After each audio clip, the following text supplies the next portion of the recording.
கடலூர் மாவட்டம் தீட்டக்குடி சட்டமன்ற தொகுதிக்கு உட்பட்ட ஆவட்டி ஊராட்சியில் 1 கோடி ரூபாய் மதிப்பீட்டில் அம்மன் கோவிலை பொதுமக்கள் சேர்த்து கட்டி வருகின்றனர். அதற்காக பூமி பூஜையில் அமைச்சர் சி.வே. கணேசன் கலந்து கொண்டு அடிக்கல் நாட்டி முன்தொகையாக 1 லட்சம் ரூபாய் வழங்கினார். ஆவட்டி ஊராட்சியில் நீண்ட நாள் கோரிக்கையாக தெருக்களில் சாலை வசதி அமைப்பதற்கு அடிக்கல் நாட்டினார். அதனைத் தொடர்ந்து விநாயகநந்தல், கச்சிமயிலூர், பொயனப்பாடி, காஞ்சிராங்குளம் ஊராட்சியில் தொழிலாளர் நலன் மற்றும் திறன் மேம்பாட்டுத்துறை அமைச்சர் சி.வே. கணேசன் அவர்கள் தலைமையில் மக்கள் குறைதீர்ப்பு மற்றும் நலத்திட்ட உதவிகள் வழங்கும் முகாமினை துவங்கி வைத்து பொதுமக்களுக்கு பல்வேறு நலத்திட்ட உதவிகளை வழங்கினார்.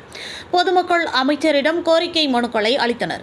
இந்நிகழ்வில் வேப்பூர் வட்டாட்சியர், ஒன்றிய செயலாளர் அடரி சின்னசாமி, பட்டூர் அமிர்தலிங்கம், பா. செங்குட்டுவன், முன்னாள் மங்களூர் ஒன்றிய குழு பெருந்தலைவர் KNT சுகுணா சங்கர், தொழிலாளர் நலவாரிய உறுப்பினர் சங்கர் மற்றும் ஆவட்டி விஜயகுமார், ஆவட்டி கிராம முக்கியஸ்தர்கள், கிளை கழக நிர்வாகிகள், கழக முன்னோடிகள், பொதுமக்கள் என பலர் கலந்து கொண்டனர்.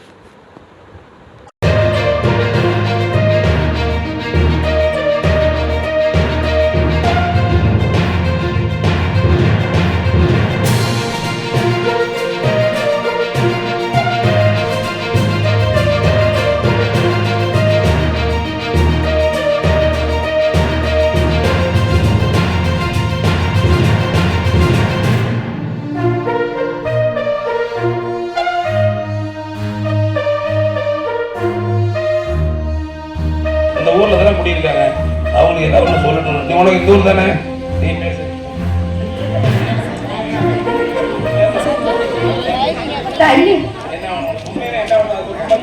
சும்மா தண்ணி தான் எங்களுக்கு தேவை, குடி தண்ணி வேணும், உப்பு எல்லா ஆம்பளும் செத்துட்டாங்க, பட்டுச்சு தான் இருக்கிறோம்.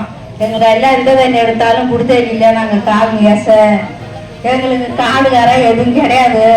எங்களுக்கு வீடு தரட்டாங்கிறாங்க, வீடு இல்லைங்கிறாங்க. ஒரு மெத்த வீடு ஒன்று கொடுத்தாங்க, 40 வருஷம் அவருக்கு அது கொடுங்க. எங்களுக்கு ரேஷன் கடை வேணும். அங்கிருந்து இங்கே வந்தோம்னா அரிசி ஆயிடுச்சு இருக்கிறாங்க. 2 நாளைக்கு கூட கடை திறந்து வைக்கலங்கிறாங்க. இவ்வளோதான் எங்களுக்கு.